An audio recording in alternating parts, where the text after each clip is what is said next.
Well, good morning, Bakersfield, surrounding communities, and everybody watching online on YouTube, Twitch, and Facebook Live. This is the Early Bird Special right here on ESPN Bakersfield 101.1 FM. There goes a light.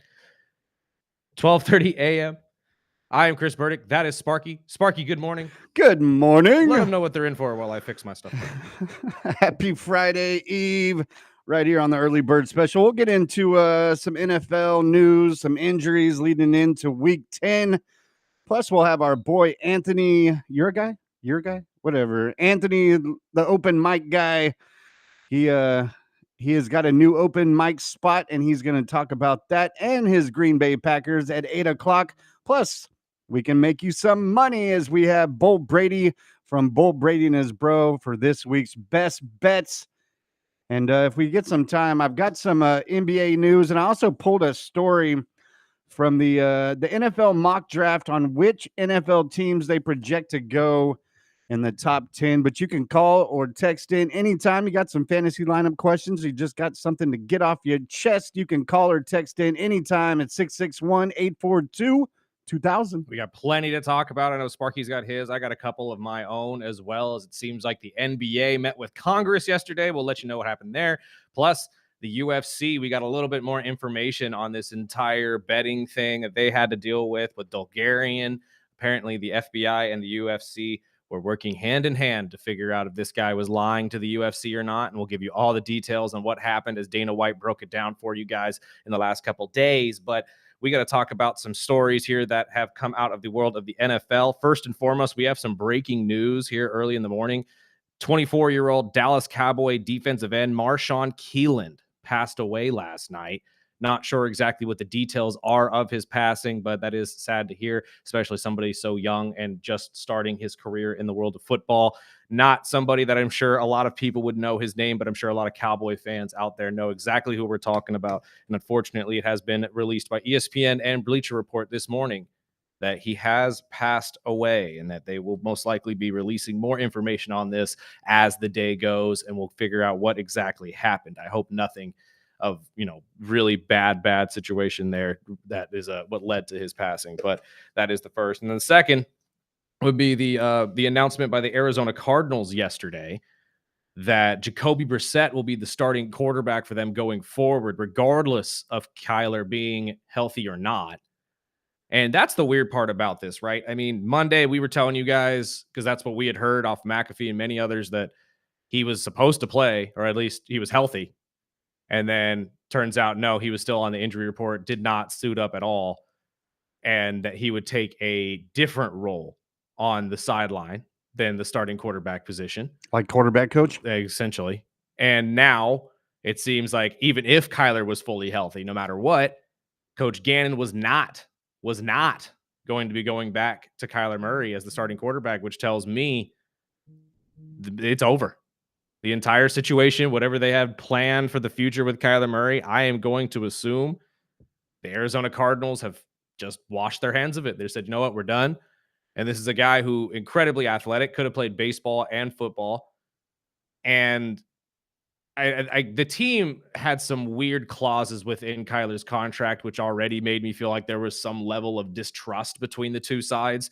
They even put in a clause in his contract that he could only play video games for a certain amount of time a day. He's got screen time. That's ridiculous. And I mean, this is me speaking as a gamer. That's ridiculous. If I'm an NFL player and my team's looking at me and saying, we'll sign you for this much money, but you can only play Call of Duty for an hour a day, that tells me they don't trust you. They don't trust your prep. They don't trust that you're actually watching film and doing what needs to be done to be better. And this is a guy at one point during his career, people were floating the word MVP around him. So it's a weird situation out in Arizona. Coach Gannon has come out and said pretty much the IR move, putting him on for the next 4 weeks at least, but most likely for the rest of the year, was going to happen just because of his injury and how it's been healing. But at the end of the day, this was probably the weirdest soft benching I have seen in the NFL in a long time. Just because I don't understand why we can't just be upfront about it. Most teams, when they're fed up or they feel like they need to move in a different direction, are very upfront saying, we need to move in a different direction. For some reason, this seems to me like Arizona's not saying that just in case there's a possibility Jacoby doesn't work out for the rest of the year. And then they have to double back on their decision. What's your thoughts on this? I'm sure that's what it is. It's just walking on eggshells. I'm sure they were probably trying to at least see if there was any trade offers before the deadline. That's why they were saying, "Oh, he's fine. He's fine. Yeah. Of course he is. He's fine." But then, probably didn't get what they wanted out of the trade, and there's probably some clauses in that same contract that they probably just walking on eggshells. They don't want to tick him off in case they need him for a game or two. But I mean, outside the money, just talking football, it's probably the best decision for the Cardinals is to go with Jacoby. He's came out at least looking like a starting quarterback for a couple of weeks.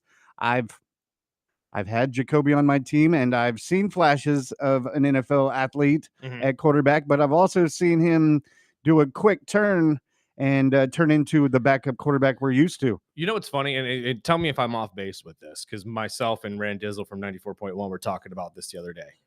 Big fan of Jacoby, love Jacoby.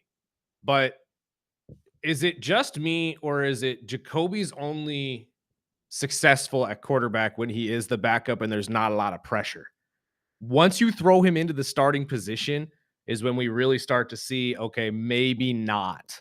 Maybe this would be good for a bridge, but not for the future. I think we're going to see a different Arizona Cardinals offense. It's way more efficient. You've heard a lot of people say that in sports shows the last couple of weeks, that they just look better with Jacoby at quarterback, which is honestly fair. But I think that's just because Jacoby probably fits the scheme a little bit better and is more of a true quarterback than Kyler. Because again, Kyler likes to run. Kyler's an athlete who can throw the ball, not just a quarterback. So maybe it's just the differences in schemes. Maybe just Jacoby looks better in Gannon's entire offense.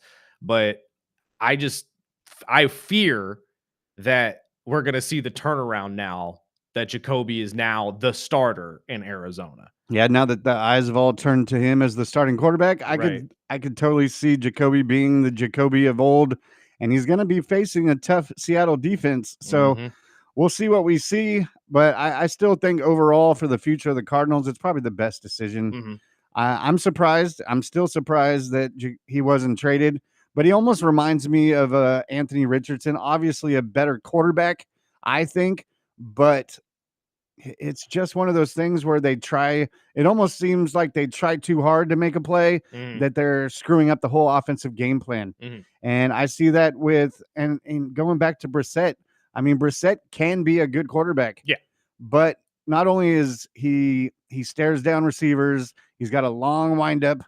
And I think there's got to be something in that contract where they don't want to piss off Kyler quite too early, because the idea is probably to trade him in the offseason. I would assume. But again, it really also depends if there is even a trade suitor for Kyler. I'll take him. I'm sure. And I'm sure there's a lot of people that would. But at the same time, we're talking about the offseason when everybody's going to be gearing up for the draft. And like we've said the last couple of days, this is going to be a deep, deep quarterback draft. It really is. Let's say we don't get Archie coming out this year. Let's wipe Archie off the map. You still got Mendoza. You still got Nussmeier, Carson Beck, Simpson. There's going to be a lot of these guys coming into the league that are going to be getting a lot of attention. And to be honest with you, I think a lot of them can play at the NFL level, given the right opportunity and given the right scheme, obviously. But that's where I'm kind of up in the air is, okay, obviously Kyler Murray's done in Arizona. Who's going to be the next one in Arizona? And can Arizona even find a trade suitor for Kyler? Because I don't know about maybe the Raiders. That's the only team that comes to mind. I mean, again, there are a couple that come to mind for me for quarterback, obviously, but all these guys are going to be going for a rookie. They're all going to be going for one of these rookies in the draft. So unless you find a team that's willing to do essentially what Atlanta did, take in a veteran quarterback and then draft one at the same time, I don't know a lot of teams that are willing to do that just yet. I don't see Arizona doing that. And then McAfee yesterday's, levying the possibility, or at least the idea, of Kyler going back to baseball. Yeah, that was my other topic. Is it might be a good time. It might. He's still young. Yeah, he could turn it around. Probably play baseball for somebody. At least a lot of money in baseball. Work. Yeah, There's much more money in baseball. I can promise you I'm that. sure his financial advisors, hey, And dude, baseball's an option. from what I understand, Kyler's never fully walked away from the game of baseball. He does do off-season workouts sometimes with a bat and a ball. But again, it really just depends on what Kyler wants to do with the rest of his future. I just fear that he doesn't necessarily have a suitor in the NFL that's willing to take a chance on him. But if he doesn't, I wouldn't be surprised to see him go back to the MLB, hit up the moving into Las Vegas A's, which I believe is the team that drafted him at first, and say, hey, you guys want to sign me to a contract, play shortstop or something? I mean, it wouldn't be out of the realm of possibility, but to see him lose his opportunity or at least his career here in football, it is kind of heart shattering because we're talking about a guy at one point who was an MVP caliber player and honestly looked like the future for Arizona, looked like he was going to be the guy to turn it around for the Cardinals. And for all of it to come crashing down in the last couple of years, and we, much like a couple other guys that I've mentioned in the last couple of weeks, didn't really see a lot of development in his game. Maybe that's why they had to put an entire stamp down on how much video game time this guy got throughout the week. But it breaks my heart because I honestly was sitting there thinking, oh, we could see something incredibly special with Kyler Murray. And I don't think we ever got to see it. I really I don't. wonder if the gaming and outside noise was what has kind of stunt his growth as a quarterback, or if it's injuries, or if it's the scheme in Arizona. He could be a totally different quarterback in a different type Mhm. of offensive scheme. We've seen it with Im- other quarterbacks, but Imagine him in Pittsburgh with Arthur Smith's offense, mhm. where he gets to run and he gets to use his legs more. That's what I'm saying. I don't think we ever got to see the best of Kyler. I really don't think we did. And now there's a possibility we never will. And that breaks my heart as a sports fan. It really does. I liked watching this guy play. And I don't know. Maybe you're right. Maybe it's just the fact that it doesn't fit anymore and he needs out. We've seen plenty of quarterbacks revive their careers going to a different team, but we've never seen any quarterback go from being an MVP to nothing to benched back to being an MVP. No, That's going to be different. So we'll see what we will see when it comes to Kyler's future in the NFL. I hope that it doesn't end here, but there is always that possibility in today's game that the game just moved on from you. And if nobody's willing to take a gamble on this guy, he may be headed back to baseball. And that's just the long and short of it for me, at least. But it does kind of levy some questions around the Arizona Cardinals and what Coach Gannon has going here. And hopefully the Arizona Cardinals are making the right decision and don't have to backtrack all of this. Because that's the other thing that's on the back of my mind is say Jacoby doesn't do well in the last 7 weeks of the season. Then what do? Are you going to seriously just sit there and throw away Kyler and just say, we'll go find a quarterback in the draft? Or are you going to give Kyler a second shot and say, okay, dude, this is your last opportunity. Step up or step out. I think that's really where we're headed, to be honest with you. But we'll see what happens with Arizona towards the end of this year because their record doesn't exactly show how good of a team they are. They've lost a lot of these games very closely. So maybe it is just one key guy that they're missing to get them back over the hump. But when you're going up against the Rams, the Seahawks, and the 49ers so many times a year, though, it's really hard to look good. It really is. Let's take a break real quick. On the other side, we'll get to some of these other stories throughout this world of sports. Like I said, NBA met with Congress yesterday. UFC came out talking about their work with the FBI to crack down on all of these betting situations. Plus, we got so much more to talk about. I mean, Tiger Woods' son came out and did something crazy yesterday. Ovi got his 600th goal. Absolutely. The Lakers somehow pulled off a win over Wemby and the Spurs last night, even without LeBron James. There's so much to talk about. This is the Early Bird Special right here on ESPN Bakersfield.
Welcome back.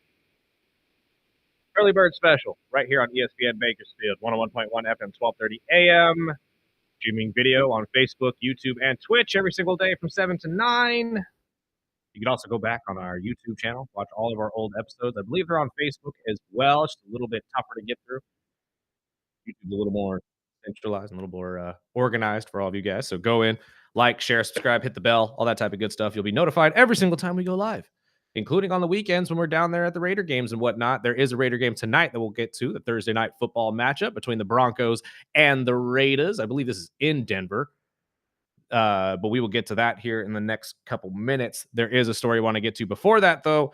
Drew Brees has been named the replacement for one Mark Sanchez on Fox, as they have just come to an agreement, and it looks like Mark's entire career as a commentator will end with this entire story of him in Indianapolis. We'll get to that in a second if you don't know what we're talking about. But Drew Brees being signed for a multi-year deal, most likely. The details of the deal haven't exactly been released just yet, but we assume it's a multi-year deal with Fox, where he will be replacing Mark Sanchez in these game play-by-play moments.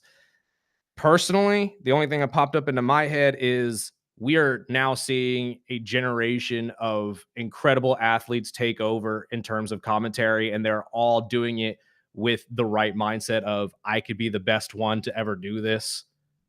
And that's essentially what Drew Brees feels right now. He has fallen in love with the commentary game. He wants to be known as the best commentator or player turned commentator. Right now, that probably lands with Tom Brady, just because of who Tom Brady is. But I also didn't realize, Spark, the amount of money that these guys get for being the top commentator in sports. It's up there with some athletes' numbers. It really is. Like, a lot of these guys have made a lot of money throughout their lives, but Tom Brady currently sits atop of the poll at $37.5 million a year. That's a ton of money. That's clone your animal type money. Yeah, we got to that yesterday, and trust me, dinosaurs are on the way next.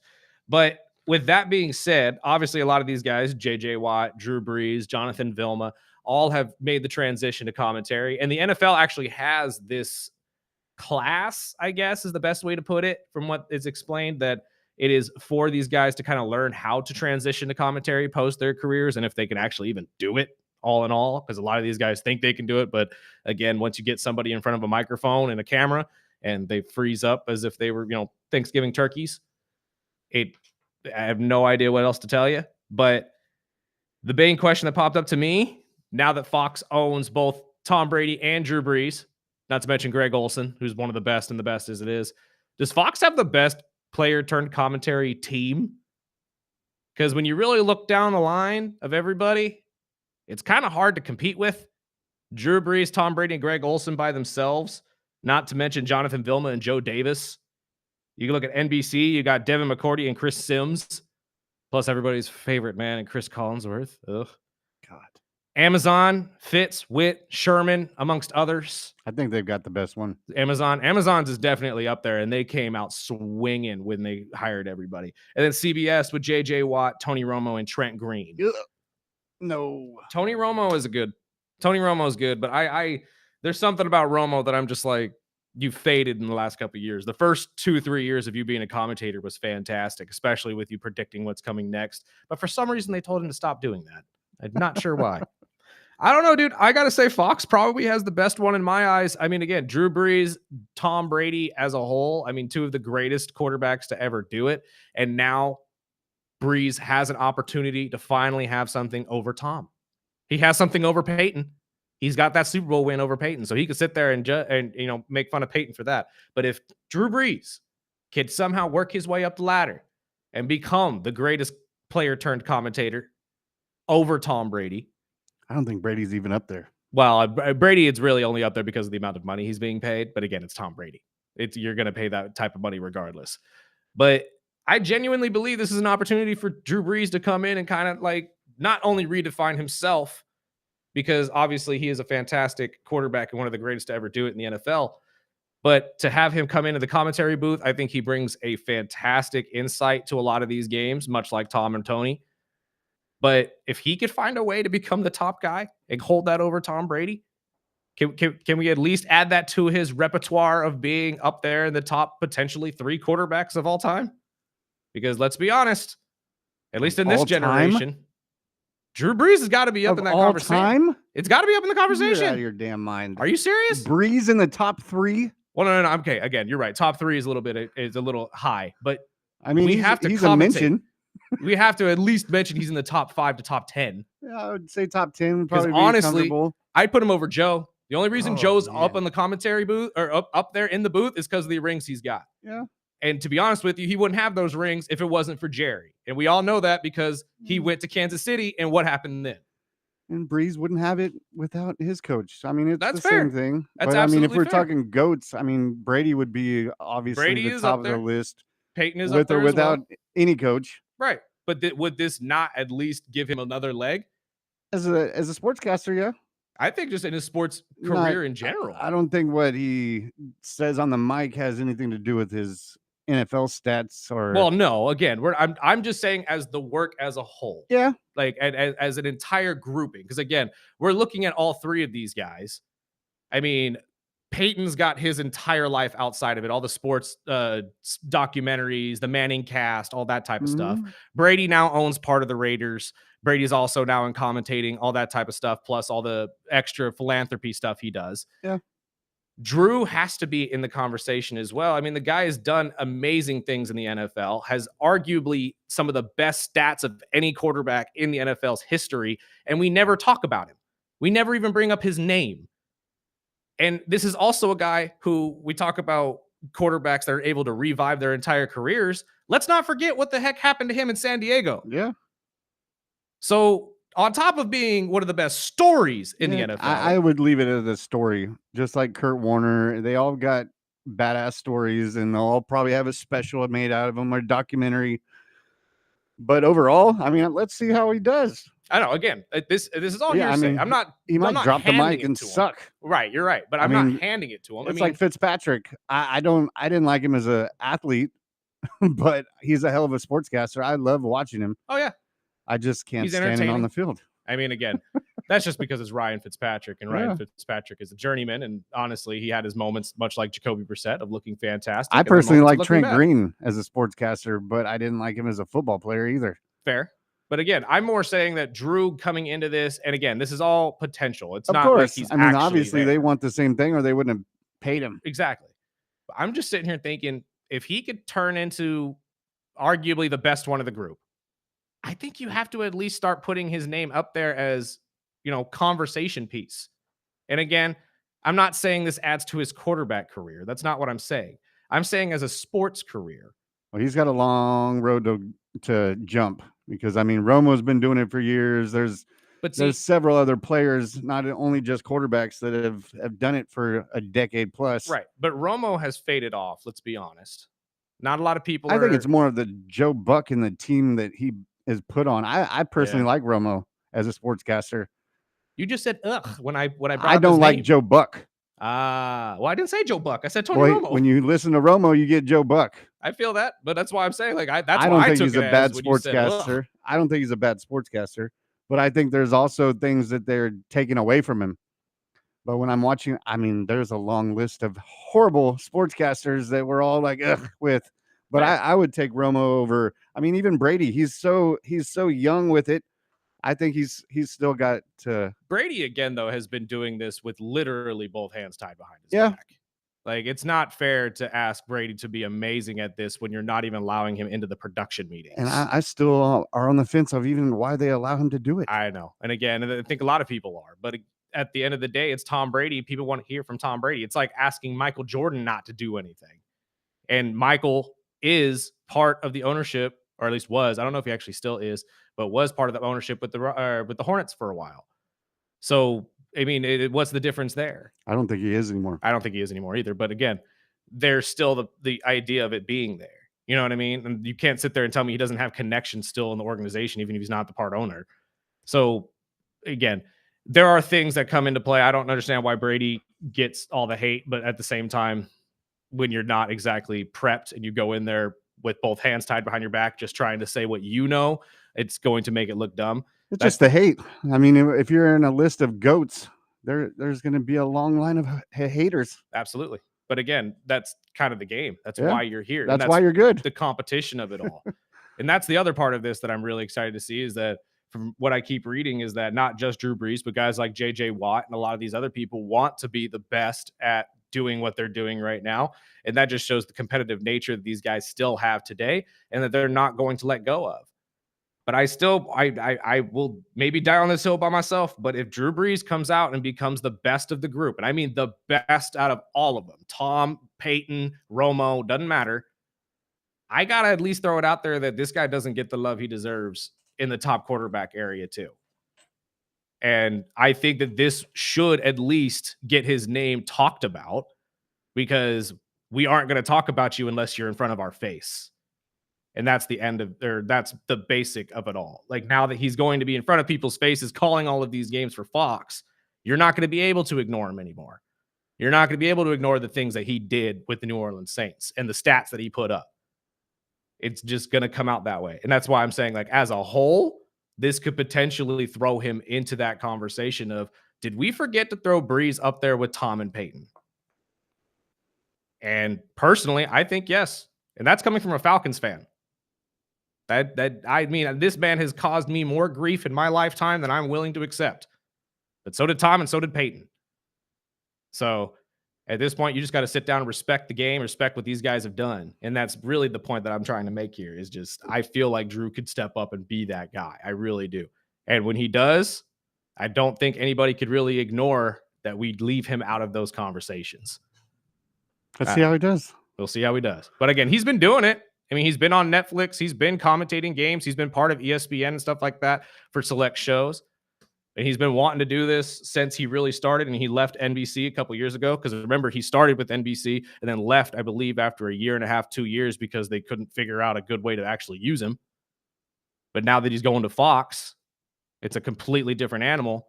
And to be honest with you, I think he's going to thrive. Well, they really definitely need somebody Yeah, at Fox. Well. But before or after the break, I got to bring up this ESPN bet. It looks like the end of ESPN bet as of the first day of December. And where is ESPN gambling going?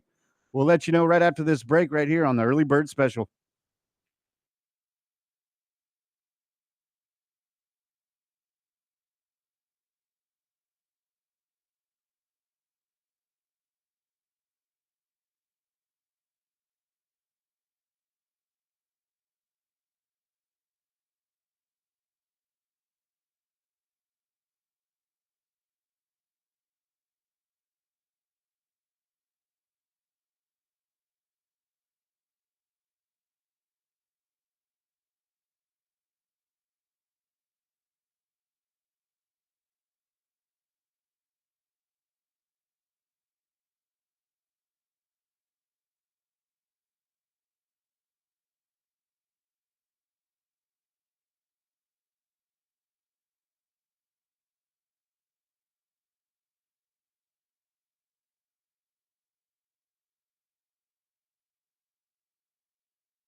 Welcome back.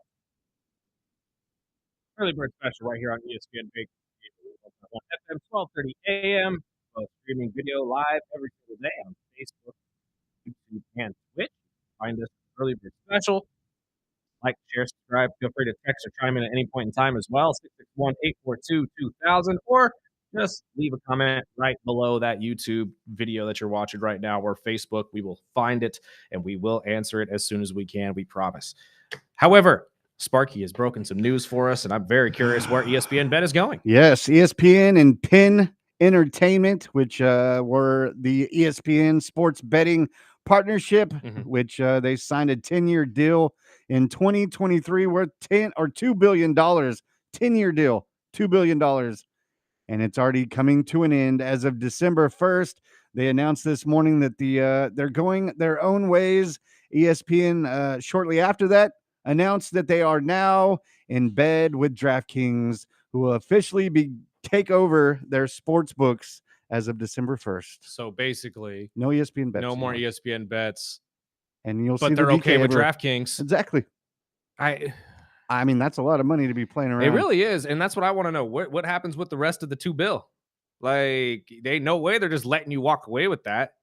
And especially with everything going on between ESPN and YouTube right now, and I thought, ESPN was going in the right direction. They were starting their own stuff. That's what I was thinking.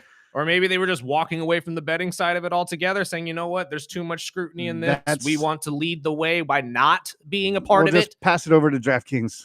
let it, sail or sink with this one. Easy. It's too easy, Spark. It's way too easy. And there's too much money on the line. So shame on us for hoping and praying that maybe ESPN would sit there and take the moral high road. But so you're going to see a lot more DraftKings logos everywhere on ESPN. Again, or maybe ESPN bets presented by DraftKings. I'm not sure exactly how they're going to go about this, but I mean, again, it's just another partnership with DraftKings. DraftKings and Underdog and all these guys have been skyrocketing the last couple of years because of all of this. And you've heard us say it. We're all about it. If you want to go and bet, go and bet. It's your money. We're not going to tell you what to do with it. And ESPN is in no way, shape, or form the reason for people losing money. They really are not. But I figured when you said that they would be moving on from ESPN bets, this was going to be a move for some sort of moral high ground. Yeah, that's what I thought too. To, make it easier to sit there and say, hey, maybe we shouldn't be a part of this, especially with all of the, the poker games going on in the NBA and all that type of stuff. It's just getting started too. With the UFC stuff we'll get into and all of that. And I saw even the people that were upset about the whole YouTube and ESPN, there was a huge drop. Barstool has been ripping them. Have they? Oh my God. Barstool has been ripping ESPN for this. And I mean, I could see the frustration because the points they're making is we just want to watch sports. Everybody just wants to watch sports. And I get it. But again, we're talking about a conglomerate, or at least a merger where YouTube was getting paid a ton of money and probably wasn't forking it over. We don't know the specifics, but I don't blame ESPN for doing it because that's your product. If you don't feel like you're getting paid enough for your product, the only person that's going to be able to up that number or that dollar sign is you. So they had to do something. And Monday Night Football got hit. I mean, there was over 20% of lower viewership in this game just because of the whole dispute. If you're a fanatic and your team is out of, you get YouTube, you have Sunday Ticket, blah, blah, blah, blah. And then when I turned on the game Monday and I was like, what? And for it to have been a Cowboys game. Yeah. On top of that. Cowboys game. As much grief as I like to give the Cowboys for being America's team, and I still have no idea how you guys got given that, but we're talking about one of the most watched teams in the NFL, whether you're a fan of them or not, and that's going to be a dagger. It really is. I hope that all of this gets sorted out quickly. I really do. And to be honest with you, I know a lot of people that are just really upset with the fact that they have to get ESPN and YouTube and Hulu and all of these, and I get it. But again, this is what we asked for. When you guys were open to all these streaming services and just saying, oh, it's okay, we'll just pay $12 a month rather than a whole cable bill. At least there's an option. I mean, when I had DirecTV years ago, we had the same run-ins with ESPN where they pulled games, and it was the same with the Dodgers. And it's always the who's going to pay us more and who's going to pay this. And now you have to pay an extra 20-30 bucks, and that is just the future of TV until we get all VR where you can just sit on your fat ass on the couch and watch the game through VR. I think that's what you're going to kind of be stuck with. I agree with you 100%. But essentially, we just gave up cable boxes for multiple on demand and more money. Yeah, and more money is exactly. And to be honest with you, you know what's coming next? Much like Amazon does, Netflix is going to ask you to pay $5 to watch that movie, pay $10 to watch that new movie, pay $20 to watch that whole season of that show you love. Mm-hmm. And it's all coming quicker than you think. I can promise you that right now. They got us hooked. They really do. And there's nothing you can do about it now because that's just the way it is all being consumed. I feel bad. Don't get me wrong. I hope ESPN fixes this or at least comes to a point where they can, tell everybody just come over to the ESPN app. Don't worry about YouTube TV or something of that nature. And we actually get this thing rolling correctly. But it's angering a lot of people because they can't watch their sports. I don't blame them. But there are outlets. You can find them. It's just unfortunately you have to pay for it out the wazoo for most of these nowadays. And I did see before we get away from this, I saw 2 stories out of the Jets last night. One was Breece Hall saying he never requested a trade. Yeah, right. That's right. But the other one was, we talked about the difference between Quinnen and Quincy Williams. Yes, I had this story them trading the one that we thought was going to be the other one. And then after the trade, the Jets announced, they're demoting Quincy Williams amid their shakeup at defense. And the quote from the coach is, he's been underperforming since training camp.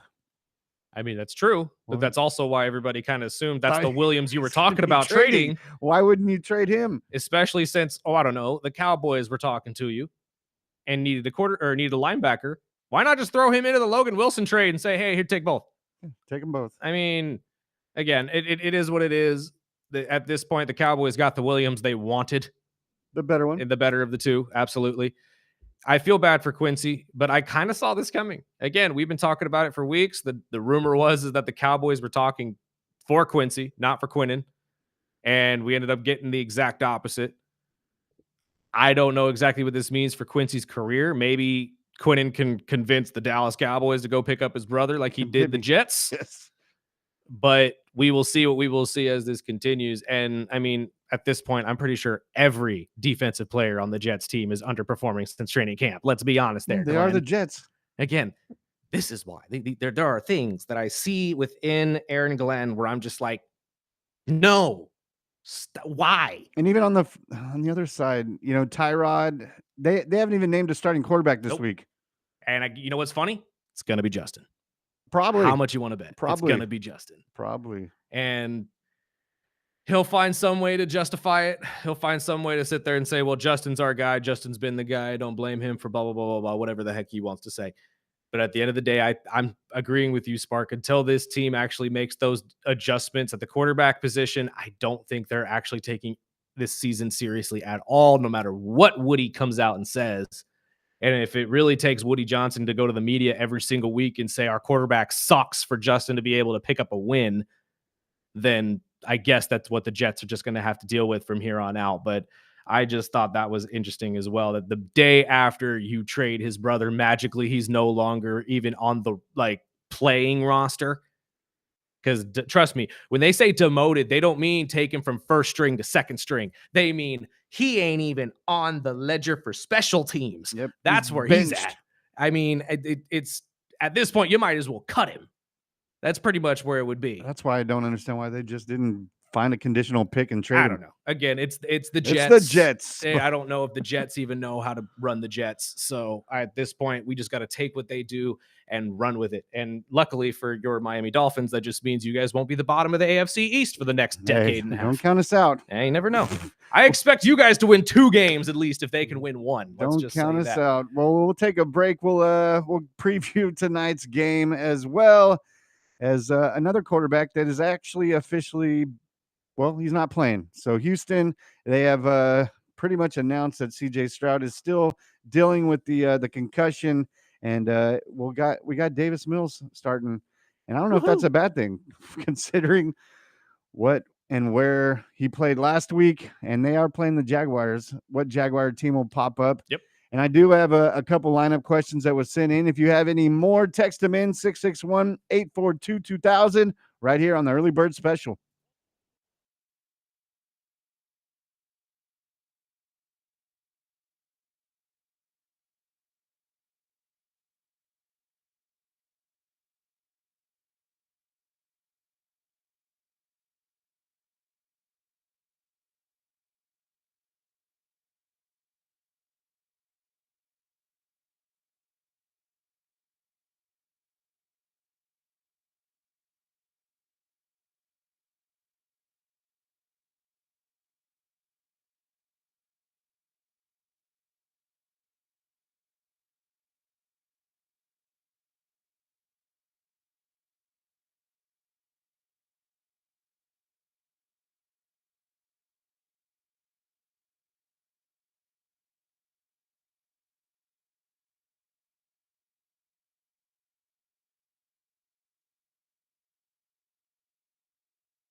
Okay, is this a TED reference or is there an actual reason we're playing flashcards? There's a reason. Okay.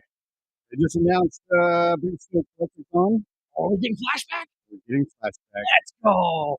November 22nd Heck yeah. and 23rd. God, that guy is that dude seems so genuine too. But Yes. like ever since I saw him in the TED movies, I gained so much more respect for him.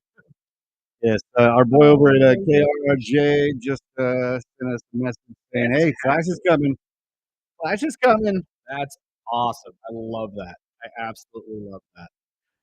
I never actually got to grow up watching the Flash Gordon show. I did see a couple reruns of it when I was younger. Like Mark Wahlberg and his bail. Exactly. But I'll watch it. I'd watch it if I was that age.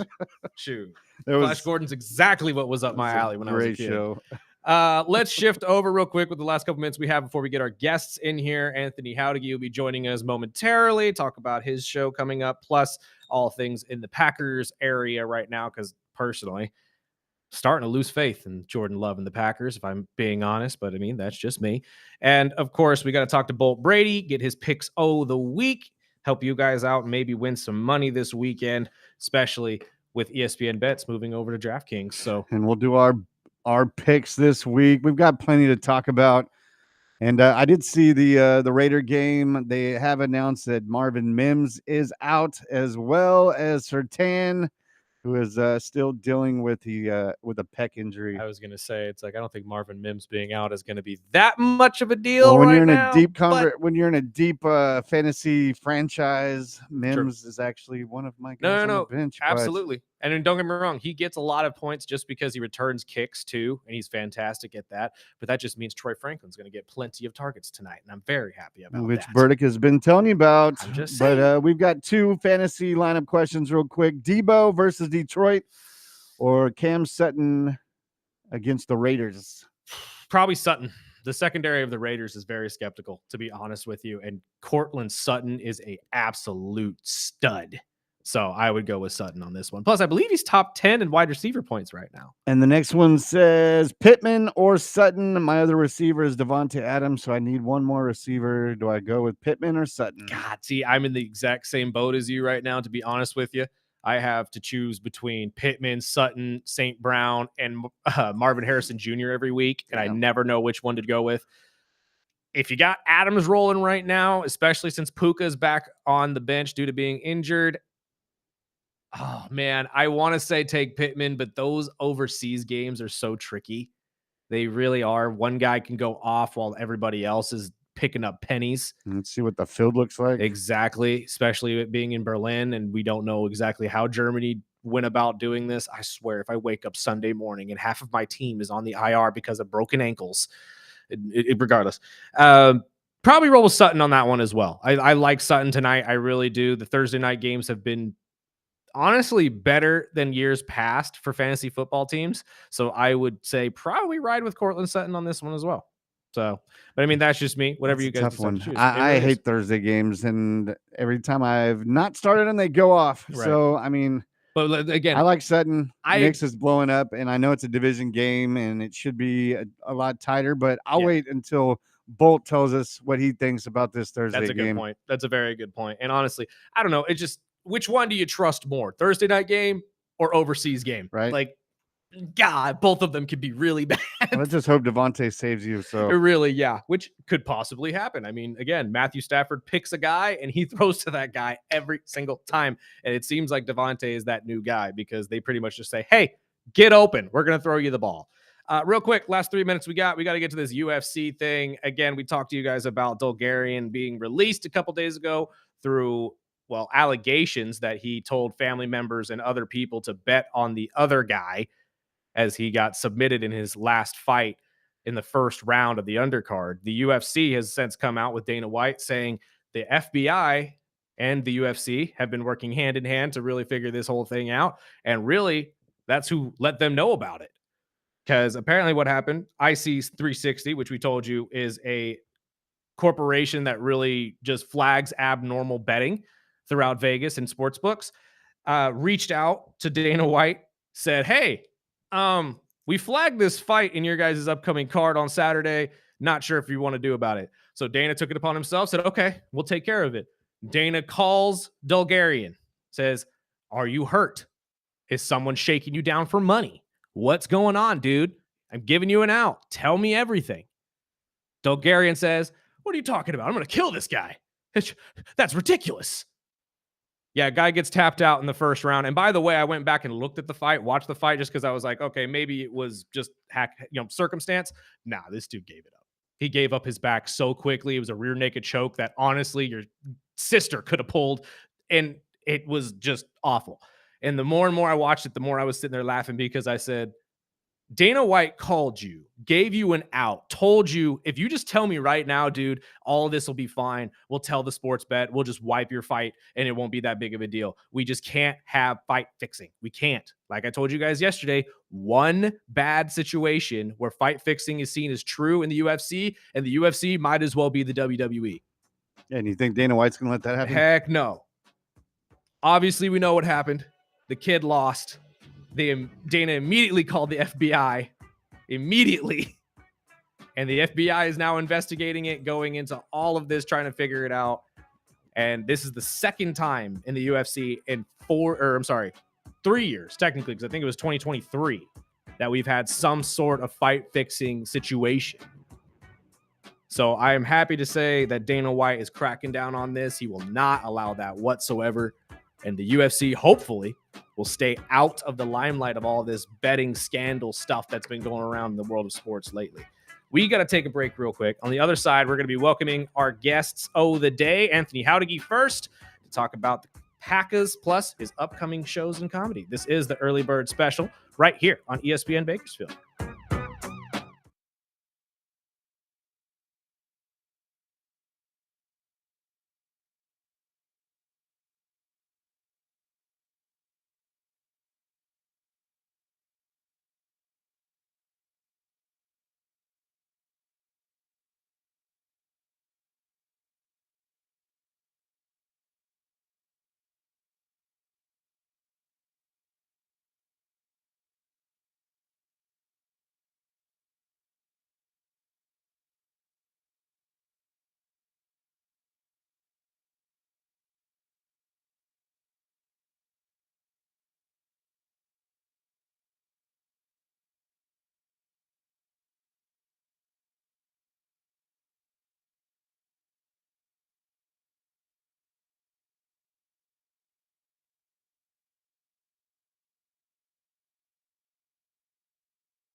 Welcome back. Early Bird Special, Hour 2 on this Thursday, 6th day of November. And we are welcoming, I apologize, our first guest of the day, Mr. Anthony Jauregui. Good morning. Buenos dias, everybody. This is Anthony Jauregui speaking. Yes, this is what that was Spanish, but don't worry, the show is in English. What's up? I mean, again, if you want to go full Spanish, I mean, I won't be able to understand a word you're saying, but I'll trust you. As long as there's no cuss words in it. Al radio. That's all I got. No, that's all you got? Yeah, I know enough to order food at a Mexican restaurant. That should be enough to appease our Spanish listeners. So thank God. Sir, good to see you. Good to see you. Hope everything is well. How's the show going? The show is good. It's back on tonight at Temblor Brewing Company. Fantastic. So if you're looking for free stand-up comedy tonight in Bakersfield, come over to Temblor Brewing and you'll be sure to see the lineup of clowns and debutantes of the streets. Whatever that means. I heard it in a book. Does anyone know what debutante means? I don't know. I mean, again, it's a big Is that Spanish? No, that's debutante. Yeah, Oh, there you go. yeah. My bad. Yeah. So how many people came to the last one? Like, I mean, comedians, not like. Yeah, We so know you guys want our back it up. I numbers, mean, like, Chris. I'll yeah, give you no, I'll give you how many My fault, people my are fault. showing up and leaving I early. that one. I missaid that one. I meant like how many comedians can they really be? We sold 2 prepared tickets, for? Chris. All right, that's Whoa. free. Yeah, no. Apparently, I wasn't at the last one because I had a that's right. show, but apparently we had to roll out a couple tables for some people. Nice. Yeah, Good. there's not yes, there's just an And again, overweight comedian I that was gonna needed say, extra Is space. this a big boy? I meant more like how many comedians can these guys be like ready to see? How many guys do you guys get coming up to the stage? Is more what I meant. Debutante. No, I just wanted to say that again. Yeah, there's probably 20 comedians. Nice. You'll see 20 That's a hell of a comedians, show. No, that's which that's is, a great you know, show. yeah, it's a good show. It's a variety show. Definitely. I don't know if I've told you guys this before, So but you're gonna be singing and dancing. Is that Like what I'm hearing? Sharon I Sunny? might- Right? yeah, The it's Johnny Carson show. yeah. What's happening? I think that was the frog. me off, but, Johnny. yeah. I'm definitely gonna be pulling people off with a cane around the neck. Yeah, That's nice. and off the. We the- need more of that. Yes, Trust we me. do. I like some good slapstick. We need the what's the Moe and Curly guys? Yep, Larry Moe Curly, the the Three Stooges. Stooges. There we go, baby. We need them. I want to poke someone in the eye No, and go physical- pink. Yeah, Physical comedy doesn't get used very much anymore. we need some of that. Yeah. Don't you like physical Oh, comedy? 100%. Absolutely. But see, the problem is if you don't have an actual like key player, like a piano player at the Oh, same right. time, it doesn't hit the same. Yeah. You gotta have that vineyard or the Boink. vaudette, like Yeah, sounds and all that type of stuff. That vaudevillian, vaudeville, that's the fucking word I'm like, looking yeah, for. that like it sounds like Debutante. a harpsichord or That's something. gonna be the word of the day. Can someone please text in? I don't know the number. I try to remember it. Text in what debutante means. And don't look it up. I can do that too. All right. 842-2000. There we go. Well, how was your show? My Good. show was good. It was in Tulare. It was a good time. I hosted. You know, it was fun. I'm always grateful to touch a microphone, even this one. How was it? That's one. I shouldn't have done it like that. I mean, but I mean, anyway. a little bit. You know, the pause. But How many tickets did you sell? well, I wasn't gonna I go didn't. that It far. was a free show, but I'll tell you what, it was packed with people that have never seen me Nice. before. Fantastic. Yeah. What's the difference between your comedy here in Bakersfield compared to Tulare? Because I mean, I know it's got to be similar, but Tulare is a completely different animal when you really look at it. Tulare is okay. Visalia is a city that I really suck in. Really? Yeah. I don't know what it is, but maybe it's because they're the least It's all those- educated city in the country. But no. It's all those Fresno people with their nose up. Yeah, dude, it is, and it's like that in between area. But I think Tulare is good. I like Tulare. It's still close enough to Bakersfield where the people from Bakersfield have gone and shopped there at the outlets, and we're not all enemies. You know, it's like the Tulare people will come over here, and maybe I don't know, but. I typically my comedy here from outside. I think here, if you see me go up at an open mic, you'll be like, "This dude sucks."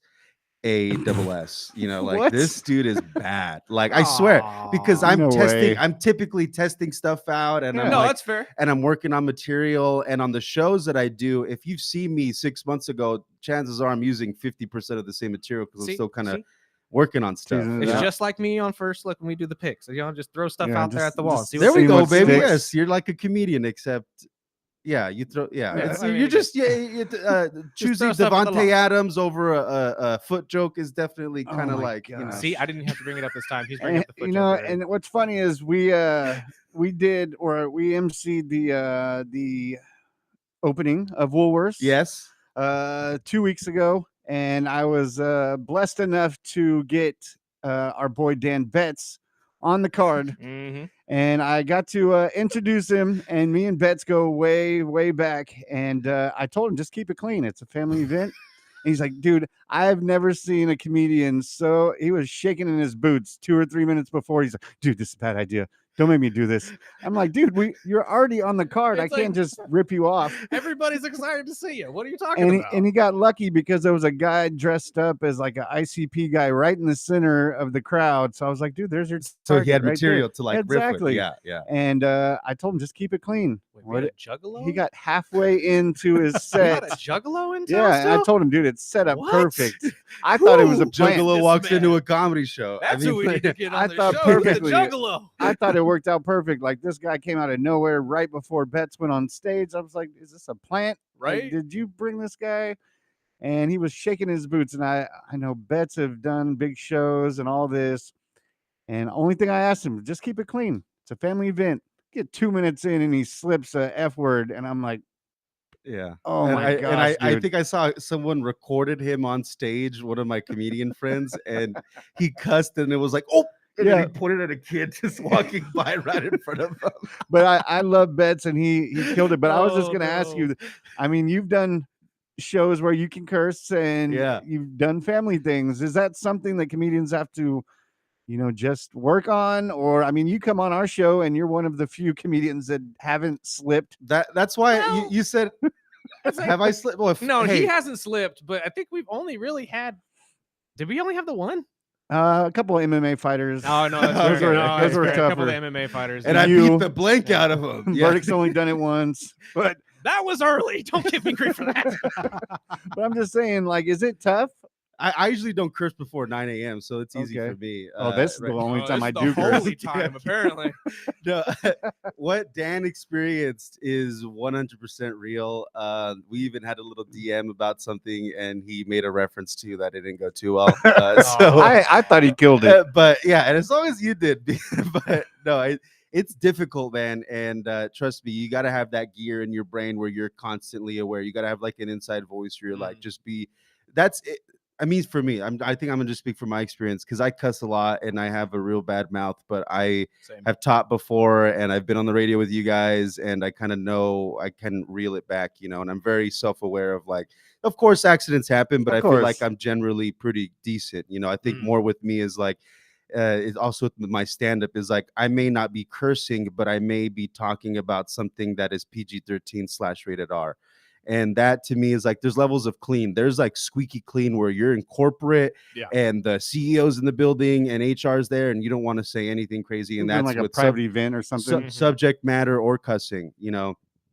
I'm doing a private gig this Saturday and I asked all these questions too. And I'm like, so what kind of level clean we are? They're like, you can do what you want to do, but we just don't want the really dirty stuff, So Yeah. I'm like, okay, that tells me like So no foot jokes. that's why they're left hidden. Yeah. Yes. In socks. No, Aw. no, I basically that's kind of the battle with me is like you have to maybe ask another comedian or just off of experiences like, hey, you think this subject matter is cool or like, Mhm. and then I think ask yourself of like, would you see it in a PG-13 movie? And I saw a lot of stuff in Scary Movie 3, or all Yeah. the Scary movies for that matter. It's like, Mhm.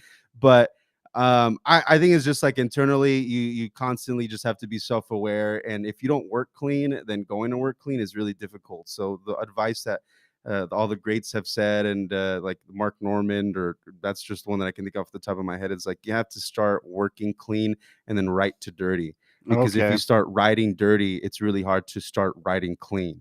And It's like and the Bob Saget, he could do all the TV, but as soon as the open mic, tell of two people. I don't know Yes. whatever the phrase is, but dude, that dude, yeah. Like, well, it's imagine like we've talked to Chris Flail, and Mhm. he's mentioned, that as a comedian, sometimes it's best to kind of have a test joke to Yeah. see how it bites, and if they're like, oh, then okay, I've got to backtrack a couple or a couple jokes that we were gonna do. But that, I mean, it's the growth, I'm sure. Yeah, it's you do have test jokes in there, and all of it is also just like the experience of like, oh, was this last clean show that I did, or that's it's a very specific type of show that you had at the Woolworths grand opening, where it's just kind of like a block party. There's a lot of things going on. Like you kind of really have to go in with like another mindset, like. If I were doing that, I would be like, I'm not doing any material. I'm just gonna comment on what's happening and be very clean and silly about it and get out of here. Like, but Dan, I felt so bad, dude, because I was like, I get it, dude. There's like 50 people walking this way, 50 walking the other way, people in line to eat. Right. I'm like, how do you hit? He's starting, everyone come in. I'm like, well, Yeah. they're in line over here to eat a burger, and it's got to be tough. You really like, that's where you just open up your toolbook. You're like, what do I do, man? Like, and sometimes those random shows, like, that's where you learn the most, and that's where you like bomb the hardest, and I've had a few of those, like. Wow.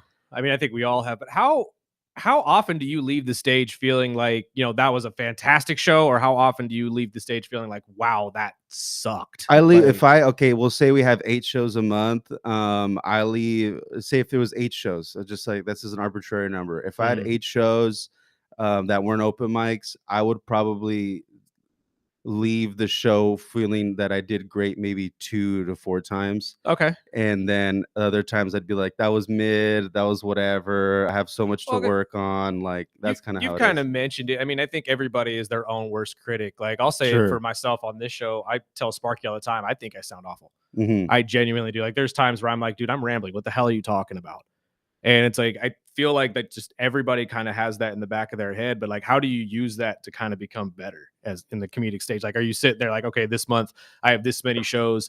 I'm hoping that 5 out of the 8 of them are good this time instead of 4. Like like, how do you kind of approach that? Well, to address the first thing that you said, that criticism that you had, it's funny that you say that, because on the way here, I was listening and you were talking about the Falcons, or like Kyle, I forget what it was, but either Kyler or Drew Brees. So whichever one you want. But I think it was maybe, but I was like, oh, this is like good too. It's like Chris is good, like Sparky's good. This is like a good ass fucking freaking. I don't. We have this conversation. And see, I can't listen to myself. I'm the same way. No, I'm the exact same way. I'll go back and watch the videos just because you have to get better at this type of stuff. It's just like watching film for a football game. Yeah. But like, how many times a week do I tell you, Sparker, I feel like I'm awful at this. Like, I just feel like I'm not doing what I should be doing, and you need to get better at it every single time. So that's why I'm kind of curious if you guys kind of go in with the same mindset. I think my specific mindset is a lot more baseline than a lot of other people's. My rule is just keep doing it. Don't stop. So like, if it was terrible, go back, and if I have a really bad set where I'm like, dude, I didn't write anything, that's when I go back and I sit and I go and write more, because I'm like, that's why your set was bad. You didn't prepare, you didn't write, you didn't think of anything, you just went up there and trying to wing it. And I'm self-aware now where I'm like, that's the difference. So when I have a really bad set, I'll go back and just start writing more, and I had a really bad set last week and a half, 2 week ago or whatever, and this week I've been writing a lot more, just in preparation of like, and then I'm hosting tonight too. So it's just like that you just got to keep doing it and write more. I think that's typically like after like a really bad one, like I'll just hit the notebook, right. And go on some self-meditating walks. So going back to the open mic, now that you're returned, you're hosting the open mic. Now it's at Timber. What time does it start? What time do comedians that want to test it out, if they haven't already, or if they're first timers, what time do they get there? Is food, drinks, all that served, right? Yeah. So, dude, Tembler has a great menu, great beers. I don't know if we can advertise drinking or anything, but if you have an idea, you can pop it up. Yeah, dude. Great drinks, great food, and the show's free, So and this is maybe the last of the few free shows that you'll get here in Baco before the new club opens. And at the new club, I don't know what the deal is going to be, but come enjoy the free comedy while it's here, And you can go and eat at Tembler anytime before, but the seating starts at about 6 o'clock, and the show goes from 7 to 9. and it's in that side room. and it's in the side room. It's So right when you go beautiful into Tendler, you're going to be like, where is it? Hook a left and go down this long hallway, and you'll see a bunch of posters of shows that they've done. And in there is a giant room, and that's where this show is. Got their own side bar, bathrooms, everything's. It's a nice setup. Yeah, it's nice, and it's. I'm grateful that Tendler allowed the Well to go in there and do stand up. You know, because dude. That's why it's like doing shows at places that aren't necessarily made for stand-up comedy, or they're just like a room venue. with some dude.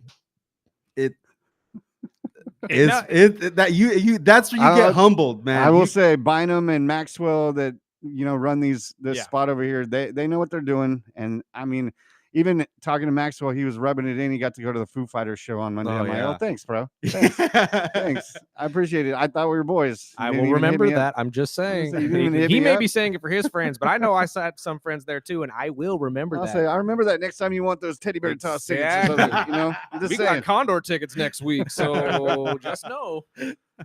Oh man. So let's get into some football. You're a Packers fan. What do you think's going on? Everyone Dude, is.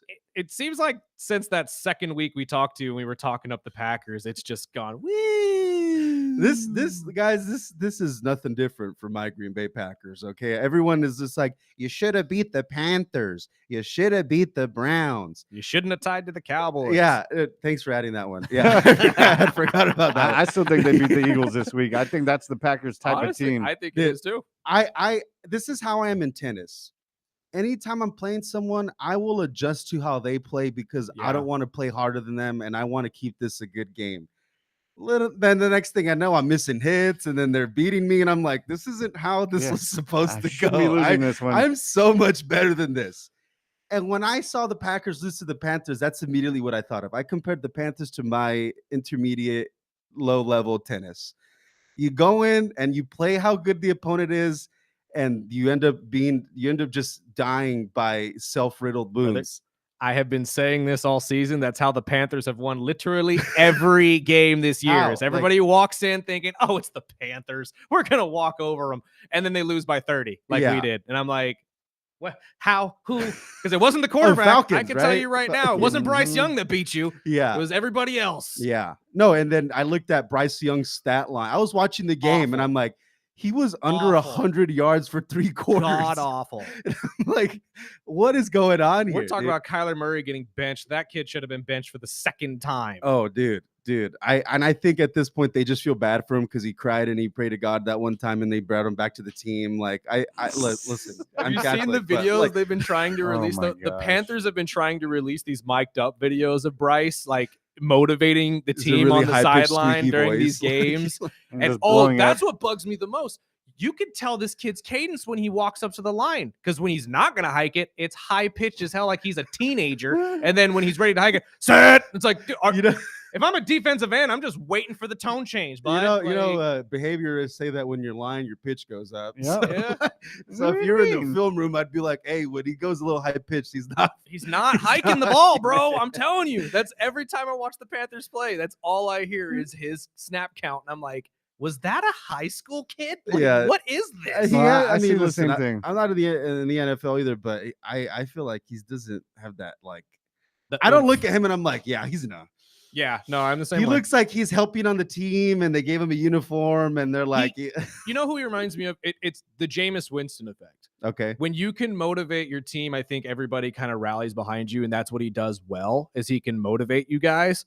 But when it comes down to the play and being that guy, it's just not him. Yeah. It's just not him. But he'd be great for you on the sideline, keeping everybody up and saying, hey, man, we still got this. We can still win this game. Cheerleader. He looked like he'd be a great quarterback coach, like at a high school or college or something. Yeah. He's like, yeah, hey, let's have a prayer real quick before he's Sparky sweet was just like saying that the other day. He looks sweet. Like, like he doesn't look I don't look at him at the line and I'm like, oh, this is a former Nick Saban quarterback too. Yeah.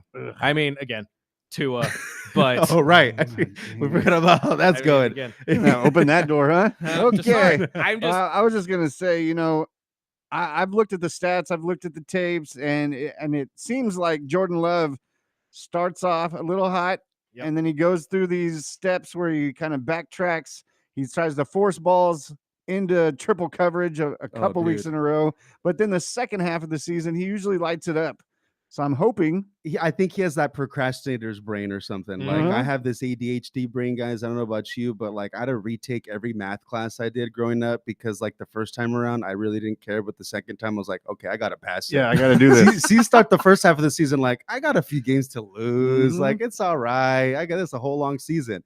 Once it hits mid-November, you're like, dude, I ain't got a lot left on this. And like, he's got a lot of pressure. I mean, they're talking about, when Rodgers won, it was 27. He just turned 27 last week. And I'm too, like, wasn't it? yeah, all of them. Yeah. Which is so bizarre that that's what makes me feel like there's an Illuminati or something. Yeah, I say the same thing. It's like, this is not coincidence. How does this happen? It's they get chosen every 27 year or whatever. Something like that. I don't know, man. I was saying the same thing. That's why I drafted him this year. It's like, oh, he's turning 27. All these guys are saying 27 years old. That's the year that these guys all won MVPs. The year all these guys won Super Bowl. And I have yet to see that from him. And this is a team that after 2 weeks in the season, we're talking to each other about saying, oh, we can go undefeated. And where's that bit? Don't tell your goals or your aspirations to the public, man. Nope. Yeah, those they're gonna throw that right in your face. Right when Matt LaFleur came out and said that, I was like, oh, this. Yeah, is you not guys gonna missed end this because this is like inside baseball, football locker room. But one of our safeties, Evan Williams, he's like our strong safety or free safety, one of them. And like the first preseason of the game, they're like, so what are your goals this year? He's just like, man, we as a defense, we're talking 100 turnovers. And they're like, 100 turnovers? He's like, yep, that's our goal this year. We're going for 100. And then Jeff Hafley, the defensive coordinator, they're like, hey, so he said you're getting 100 turnovers during and then he could just tell him, be like he could tell him just like answer with coach speak, but just sound so pissed that he went and told the media like goals of the locker room. Like, and then the left tackle goes and he's like, yo, I feel like we're pound for pound. But I'm like, you idiot. Why did you do that? Like, write it in your notebook, write it on your journal, on your wall, whatever your Talk goals. to each other Don't about tell the media, because now I'm feeling like, dude, now every team has that bet. Like, hey, he already, from the beginning, he said he was going to beat you.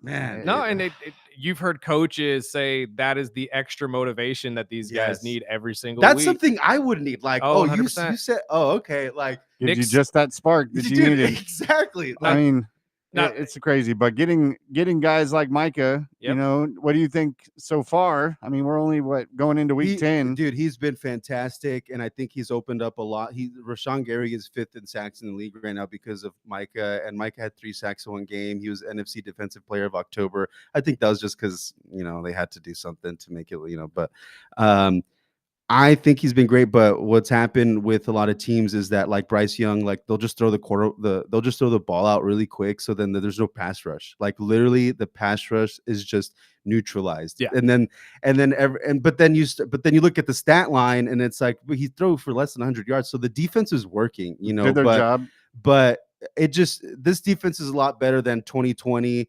Or 2021, where we're going against the Niners, or 2019, and then Raheem Mostert in his rookie year, or whatever, ran like 373 yards on the Packers in the NFC in the playoffs. Mm-hmm. This isn't that defense. Micah Parsons has definitely helped out, but teams are already figured out how to get away from it. It's just throw fast and throw away from him, and that's it. And it's like until it's 35-17 and we have a lead on them like we did at the Steelers, then the sacks will come. Until then, but I think it was worth it. I think the Jets overpaid 2 firsts and I mean, that was insane.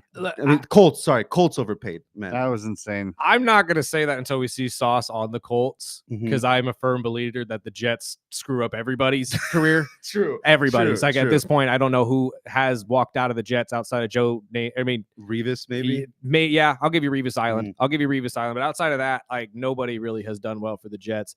And to be honest with you, I look at the Irsay family and what they did.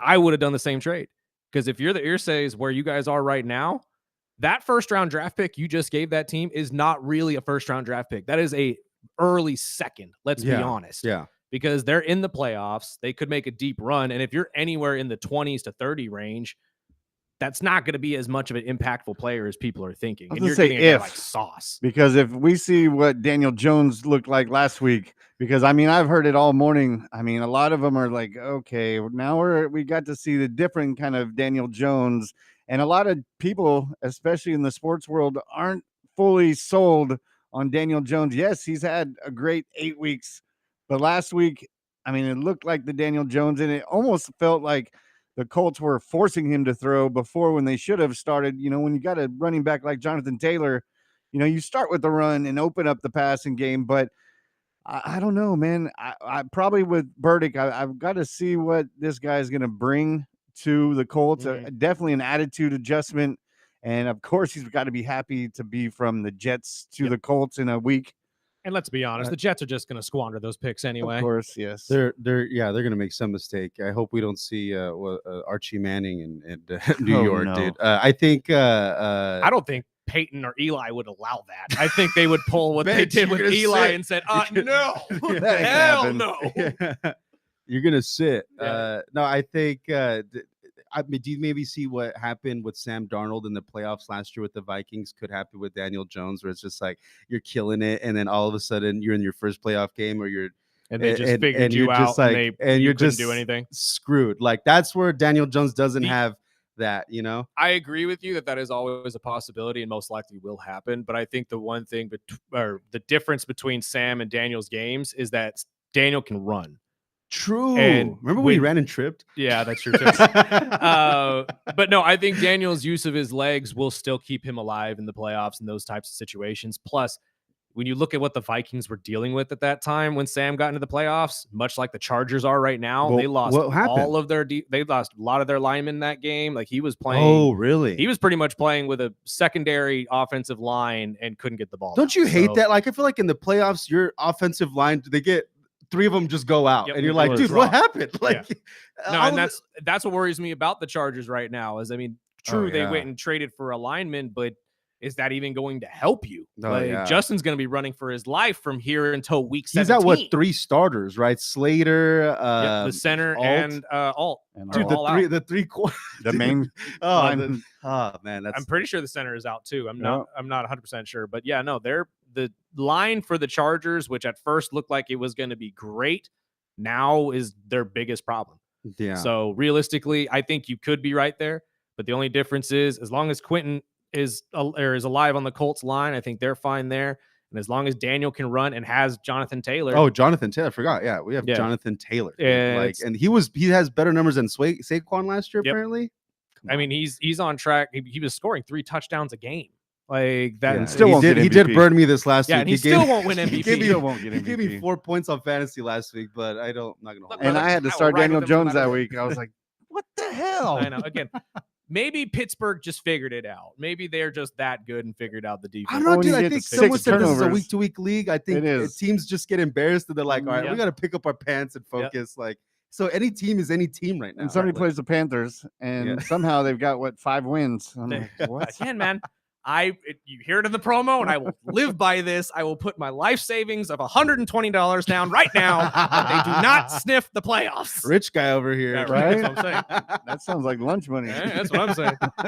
We have run out of time, though, my friend. Thank you so much. Thank you guys so much. One more time, let them know about the comedy show and where they can find you. Temblor Brewing Company, 7 p.m. Thursdays. Doors open at 6. Signups are at 6. And if you want to follow me for more comedy, at Bamphony, BAMPHONY. Thank you. God bless. Fantastic. We got to take a break real quick. On the other side, we'll talk to our guy Bolt Brady, give you his picks of the week. Hopefully win you guys some money. This is the Early Bird Special right here on ESPN Bakersfield.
Welcome back.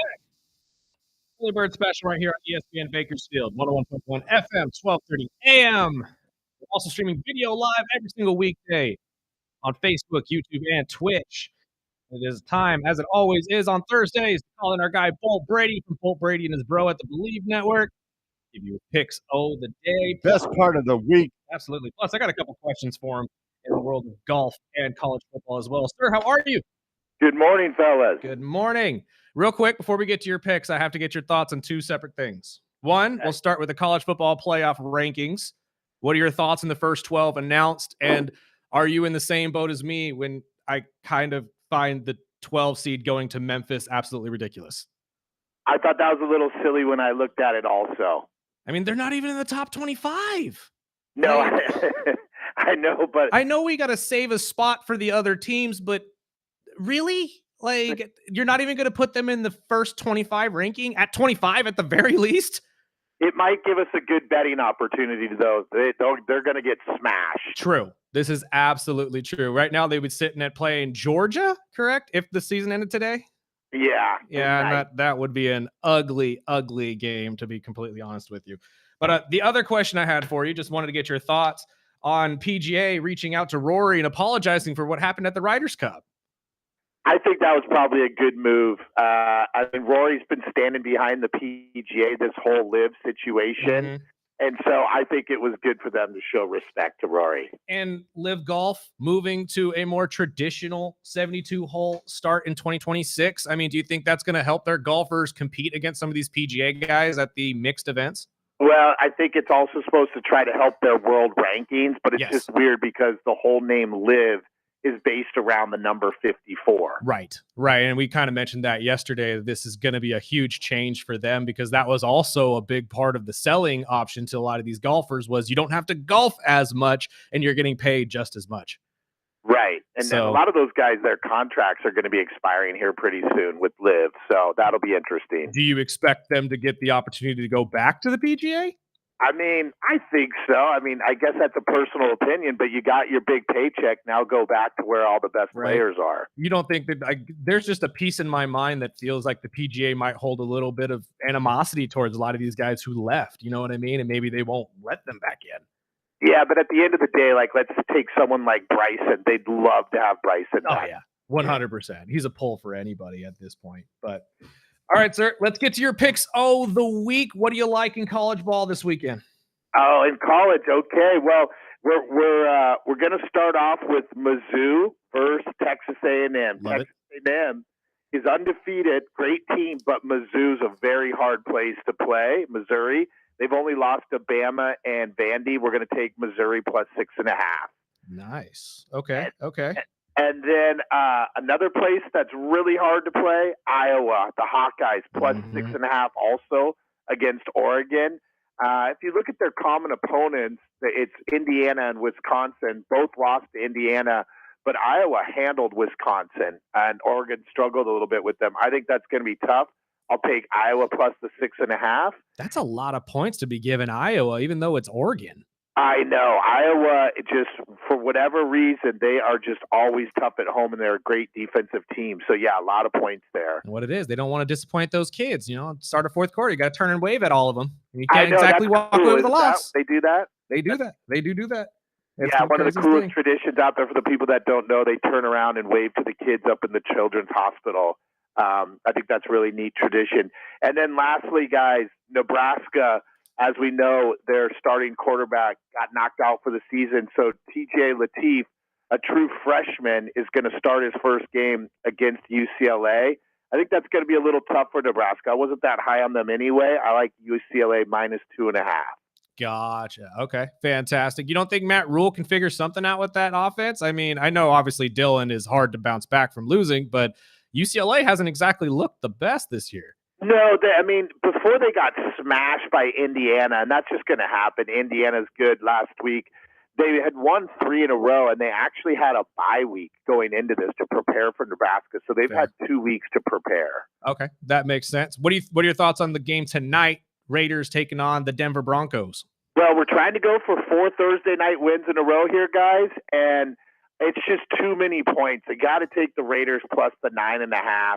I follow the Raiders quite a bit and the Broncos because I used to live in Colorado. I'm like, God, the Raiders always play the Broncos tough. And I looked, and sure enough, the last 10 games, the Raiders are 7-3 against the spread against the Broncos. See, Ooh, and that's see, why we were had a just listener talking about this before we pulled you on, Bolt. Yeah, we had a listener that texted in and said, he's got a buddy that is a Broncos fan and said that he wants to make this bet, but he wants the 9.5 points.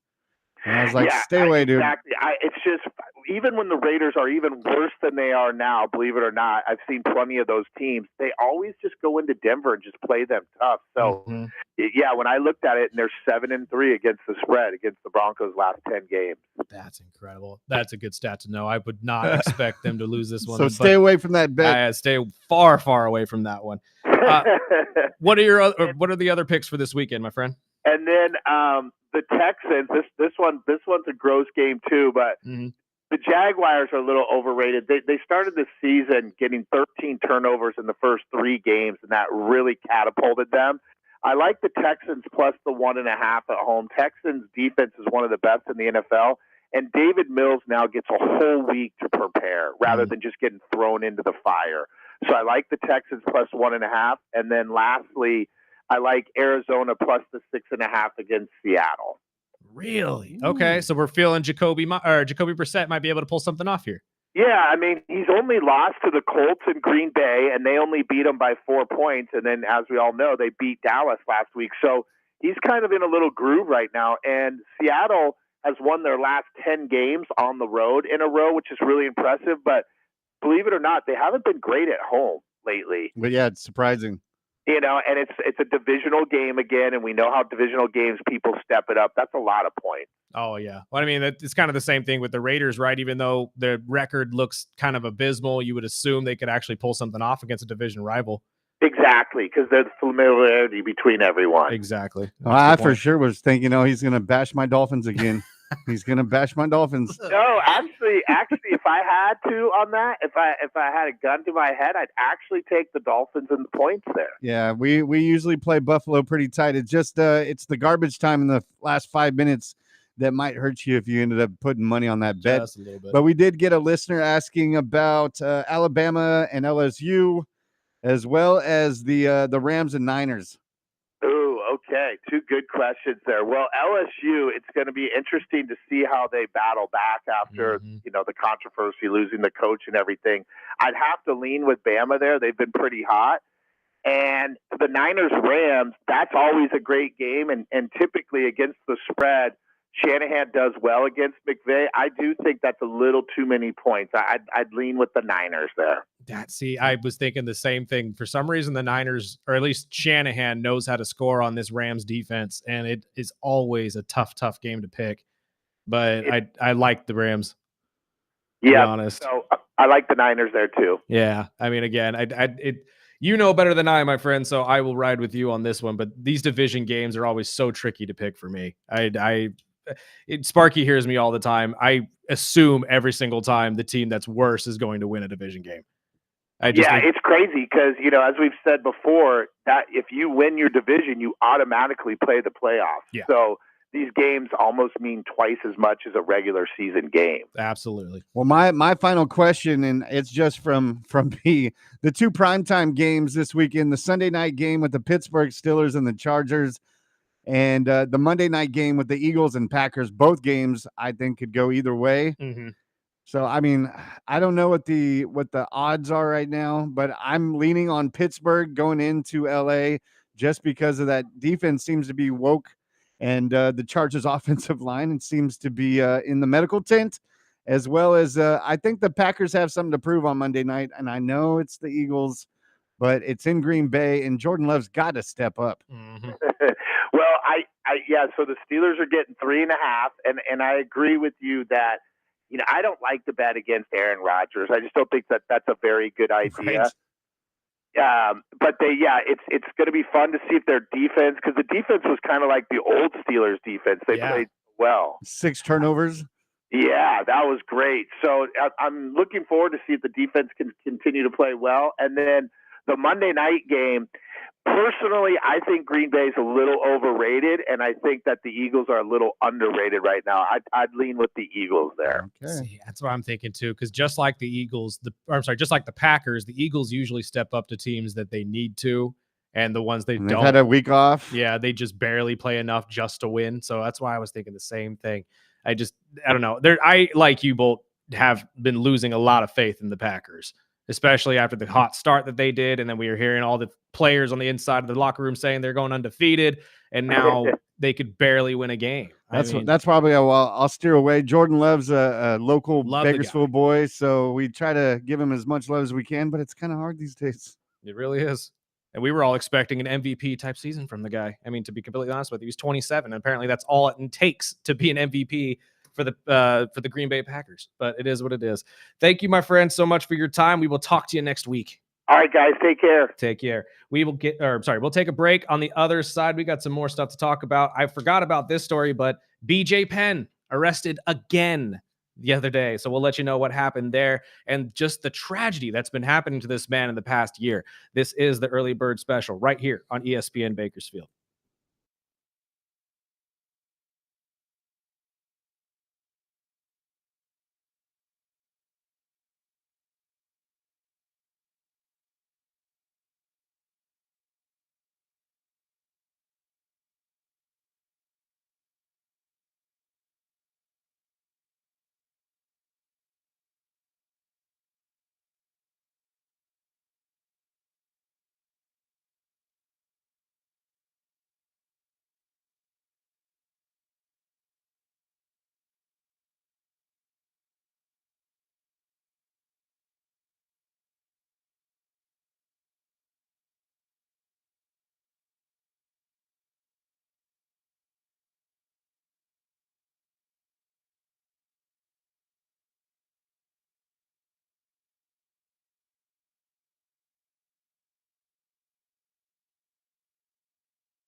what they saw.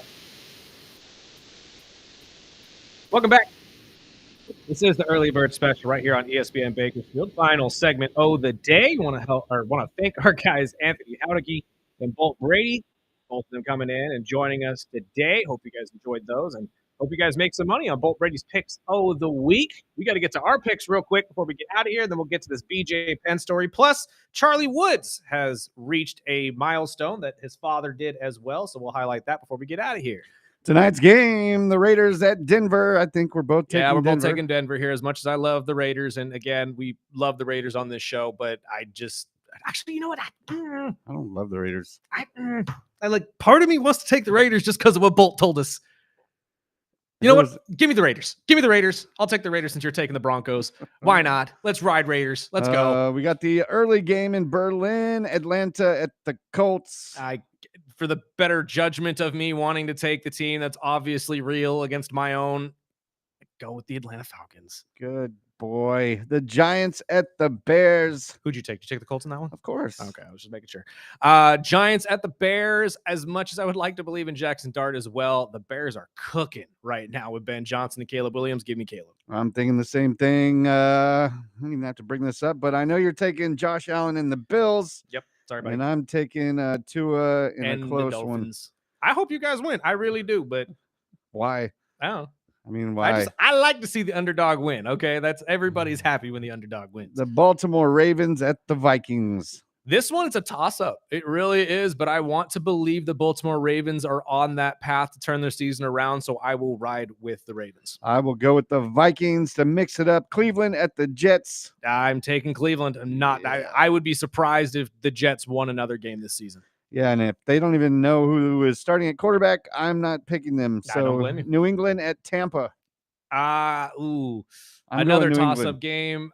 You know what? I'm going to ride with you with New England. Tampa Bay's beat up right now. They're missing their number one receiver plus a couple others, and I don't know if they're going to have the pieces enough to beat this Vrabel-made team. Tyler and the Saints.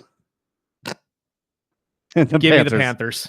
Oh my gosh, they're going to have a 6. I hope. You know what? I hope I'm wrong. I hope the Aints win this game, but at the same time, God, is the Saints just so much worse. So much worse. Then we get Jacksonville at Houston, and after talking with Bolt, I'm going Houston. You know what? I like Davis Mills. I think we forget Davis has been there, I think, just as long as CJ has, if not longer. So I think you're onto something there, but for the sake of the game, I'll go with the opposite side on this one. Arizona at Seattle. I like Seattle here. I know they're not exactly great at home, but Arizona hasn't exactly given me much to believe in. I know they beat Dallas, but like we talked about, Dallas's defense was skeptical during this game. Yeah, I would like to go with Jacoby, but I just can't. I'm going Seattle. The Rams at Niners. I like the Rams here. I genuinely do. I think that they played the division better than anybody in that division, and Sean McVay does not let these big games go, so I'm going to go with the Rams. Well, I know they both have great games when they play each other, but just for the sake of it, I'll go with the Niners because I need a big game out of McCaffrey. Detroit at Washington. I got to go with Detroit. Unfortunately, much like the Jets, Washington's season's over, in my opinion. And no Mariota magic? Mariota's gone missing as my NFL or as my CBS football team is named. So Mariota, no, I have no faith in you. I'm going Detroit as well. Sunday night, we get the Pittsburgh Steelers at the Chargers. I like this game. I like this game a lot, but give me the Pittsburgh Steelers because I think TJ Watt and this front seven are going to wreak havoc on that offensive line. I'm going Pittsburgh as well. I'm sorry, Dan, but sorry, buddy. I got to do it. Monday night, Philadelphia at Green Bay. Going off what you said to Bolt, I'm guessing you're going Philly. I'm going Philly just because this is the type of game that Philly steps up to play. So I would gladly take a Philly win. And I agree with what Bolt said. You know, Green Bay is probably a little too hyped, and Philly is probably a little. But I'm going to go with Green Bay. Are you? I think Green Bay. We got to put a point total. They need a win. So that's the only reason. I know it's going to be tough. I'll take 49 points on the last game, by the way. And I will take 52. Eventually, we got to start putting the betting lines into this and stuff like that and incorporating that into it. That'd put a whole different spin on this. But let's get to our last two stories of the day before we get out of here. Let's start with the unfortunate one, and we'll end on a high note. BJ Penn, UFC legend, was arrested for the 6th time in 2025 alone. And again, we've talked about this on multiple occasions. I think BJ Penn is dealing with some sort of CTE or mental issue right now. The entire idea or the entire story is BJ is starting to believe that his entire family were murdered and replaced in order to steal money from BJ. And this has even gotten to the point where BJ has gone to Hawaii police and asked them to investigate the frauds, quote unquote, that are living with him and trying to steal from his family. This man is clearly going through some mental issues. 6 arrests in a year. I mean, when's the levee going to break? When are we going to sit there and say this guy needs help? And releasing him isn't the help he needs. His own mother has put out some things against him. Like, come on, we got to do something to help BJ Penn. I hate seeing this. This is one of those guys I loved watching the UFC. And I mean, do we need any more evidence? The guy, the last 7 fights he had from 2011 to 2019 were all losses, 3 of them via knockout. He's clearly had a lot of injuries. And I think that we need to find some way to help this guy out. I really, truly do. I hate seeing this type of thing happen. What are your thoughts on this? I mean, it's hard to justify him. But yeah, I would think he needs some help. Absolutely. And I hope Dana is the first one to step up, and not to throw it all on his shoulders, but I hope Dana is the first one to step up and say, let's get you some help, bud. Let's go help you out. Because I think that would go a long way for the UFC if they help out and go forward with this and actually help some of their fighters get through this. Now, the sugar on the side of this, or I'm sorry, not on the side of that story, but the sugar story that we're going to get to before we get out of here. Charlie Woods has been named one of the first team All-American American Junior Golf Association players. He is one of 12 boys that were named. And just to give you a little bit of a gauge here, Charlie is 12. The best player in this year's entire grouping, the number 1 player, that's the same as the player from last year, is 17 years old. His name is Miles Russell. And I'm going to tell you right now, I'm pretty sure you're going to know Charlie Woods' name well more than you will know Miles Russell. For a 12-year-old to get chosen for the number 1 grouping of golfers, of junior golfers in the world, or at least in America, I guess. Those are some tall order. I mean, that's a lot to really be happy about, I should say. That's a better way to put it. And he's also joining his father, who obviously was on the team back in 91 and 92. Charlie Woods, man, I'm telling you, it's a name we're going to be hearing for a long, long time.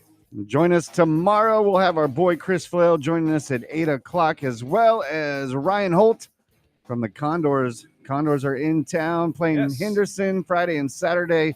And we'll let you know more about that tomorrow. And Rodeo Pro Wrestling will also be joining us. Showdown will be making his return to the broadcast. Let you know what's going on in their promotion. But until then, we got to tag out for the great Rich Eisen. Sparky, let's get out of here.